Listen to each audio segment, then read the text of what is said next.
Responsible for creating dramatic effects by either freezing or blurring motion, shutter speed is the length of time the camera shutter is open to expose light into the camera sensor. The faster the shutter speed, the less light the sensor is exposed to and the crisper the shot is.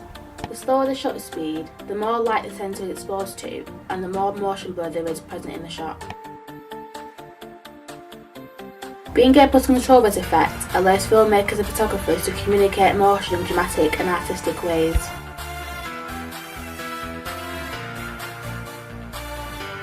This can help when trying to create a specific mood or atmosphere for the audience.